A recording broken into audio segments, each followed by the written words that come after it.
vehicles are becoming more and more affordable because of the depreciation of the EVs. I see quite often the same question: what should we look and what were the pain points of owning Audi Q8 e-trons? Mine is, let's get this straight. This one is a Q8 2024, production year 2023, verified through Audi. So mine is with updated motors, electrical motors, even though they still have a problem. Audi just extended the warranty on those to 120,000 miles, which is about 200,000 kilometers. Not about, it's 200,000 kilometers. But let's start with the obvious. When you're buying a vehicle like this, make sure you either get a warranty of some sort, or you buy a CPO, which is a pre-certified, pre-owned certified vehicle from the dealership itself. That will give you extra warranty. That will give you extra 10,000 miles of warranty from the dealer and from Audi. And it's a peace of mind. It's a little bit more expensive if you buy it from the dealership than from an owner. But in general, I rather pay. I bought this one less than a year old, and it was 2,300 miles only. And I got it for 30% off the MSRP. So it was a sweet deal with everything included, including the servicing was included with this car. So now let's start with the obvious, because I'm getting sidetracked. Now, when you buy a vehicle, no matter what it is, the first thing you want to do is go around it, make sure everything aligns, all the edges aligns, you don't have big gaps, which will tell you that maybe the car didn't have an accident. It's not 100% sure, but that's the first thing you want to start with. Second thing, check your wheels. Check the tread on the wheels, if it's evenly worn out. Again, it's not 100% sure if that will help you find if there is an issue with the suspension, but it's a good starting point. The next thing you want to do is lift the vehicle. So let me walk around. Yeah, you'll see, look for paint, open the hood, you know, check for paint, pull the carpets out a little bit. Just do this. Go here. If you can, pull a little bit here. See if you can see a different type of paint. In general, if you're buying certified pre-owned, that's not going to be the case. So the big things that people complain about is the electrical motor, front and back. Unfortunately, the front one you cannot check, the back one you can kind of check if there is an issue. And the second thing is the battery. And I'm going to show you now how to check both to make sure that the car is in good condition and was kept good. So let's first lift the car up. The rear electrical motor has a container underneath and it sits right there. I'll show you where it is. Let me first lift the car. Let's go ahead and lift the car up. Let's leave the key in. Power on.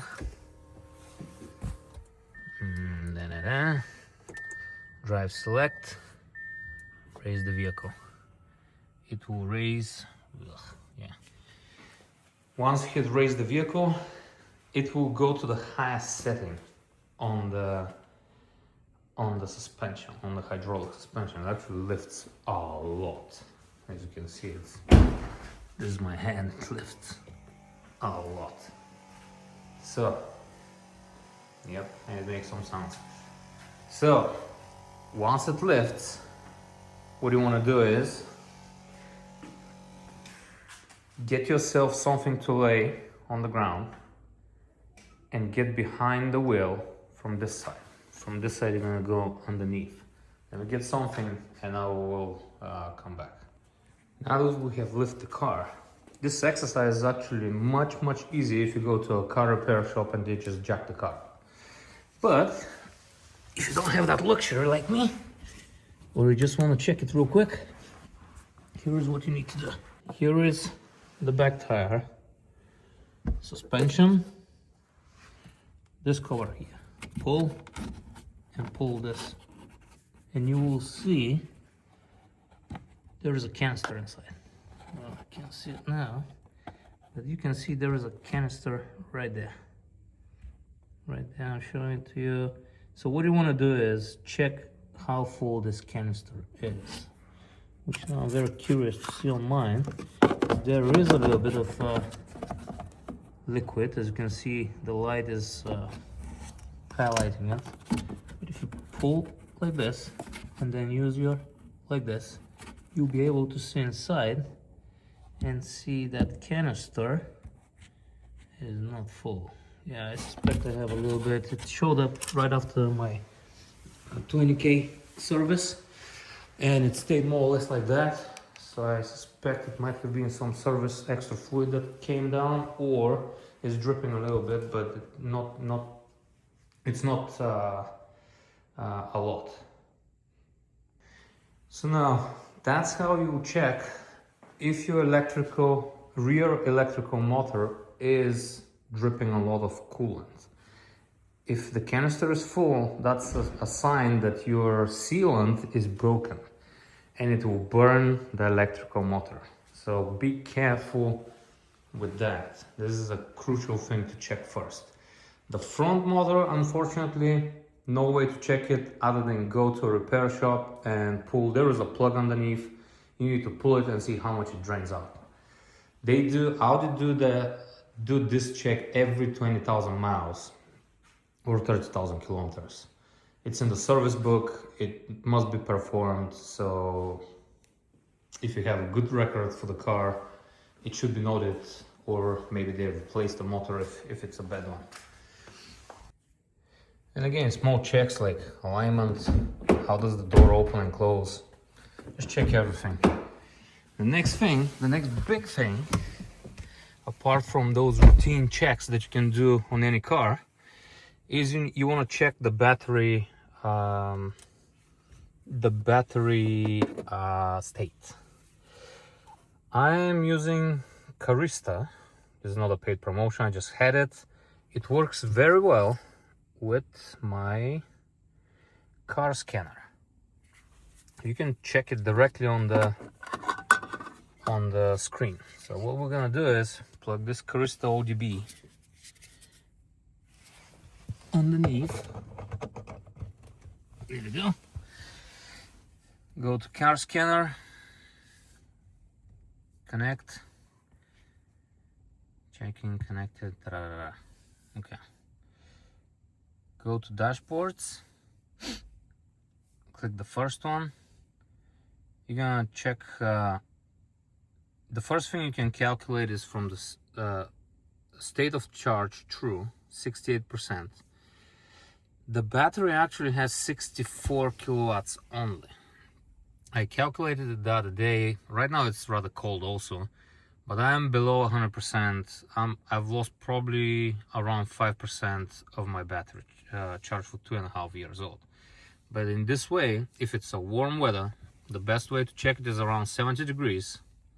No, you don't have to drive the car. If it was charged up to 80%, leave it be for a little bit.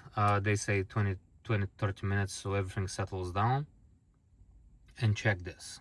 Mine, I'm monitoring this and it's rather low. When it says 68%, the battery is 106 kilowatts. So I was expecting at least 68 kilowatts. I'm at 63, so I'm at 90% probably. Maximum I've lost 10% of my battery. I don't like it, but that's how it is. The other thing you can check is you need to go through those. You have let's see, maybe blue. No, it's much easier on the phone, to be honest. Maybe I should switch instead of going through all those screens, and they have weird names. So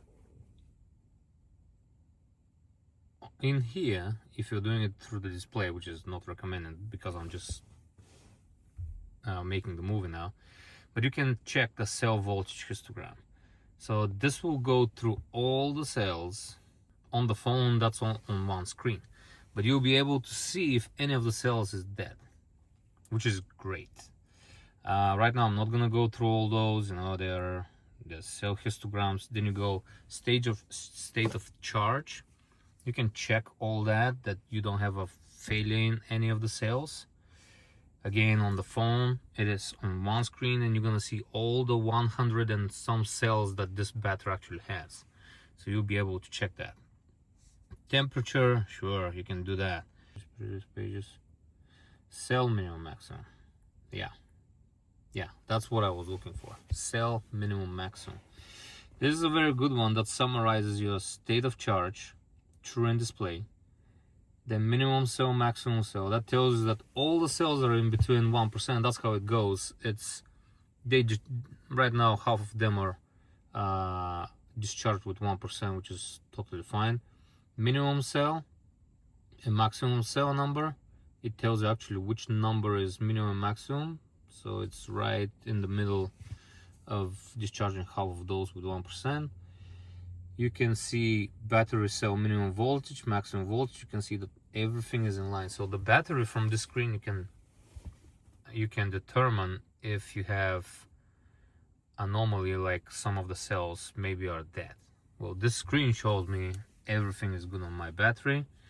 The only thing I need to wait for is a little bit, the weather needs to get a little warmer, and I will be checking the state of charge, true, and the battery energy, which is the kilowatts, because right now that's low, and from this screen you can calculate that it's about 10% of the battery is gone, and the car is it's 40,000 miles, so 6,000 kilometers. Still, it is a little bit too high, but that's how you will check the battery. There is no other way to check it. There is no way, like in Tesla, you can go to half of the battery. This one doesn't calculate it here, but this is how you will calculate it.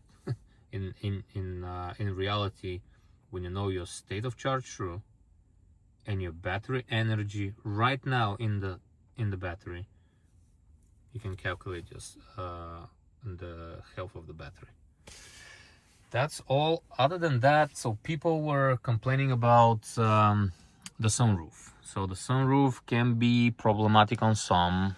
I never had an issue.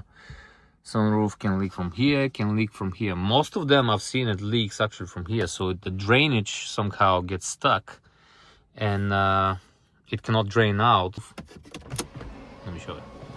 One way to check this, if it drains okay, get a glass of water, pour it here, so it drains down, and you'll see if it leaks or not. Don't overdo it, do it slowly, because normally there is not a lot of water coming through because you have the sealants and all that. The other thing you want to do is, let me show you, which I've already done. Get this to my preferred. There we go. Auto coming down. The other thing you can do is check the alignment of your sunroof. Some are way too down. It creates first so much noise. So you have to align the sunroof, and it's done with 2 to 4 screws. It's very easy. I think I might have done a video already about that. This one is fixed, but this one you can align. There are screws here, screws there. There are 4 screws, and you can align it. The idea is it needs to be a little bit over. I'm not quite sure I can show you. Let me see. I can show you. So very small edge here, a little bit bigger here. You can see this one is supposed to be higher than this one. So the drive and air, you won't notice it, but that's how it's per the instructions. Other than that, you can open the hood, of course, check for other issues, but those are the main issues: battery and electrical motor. The electrical motor is guaranteed now on the vehicles, and the warranty is transferable.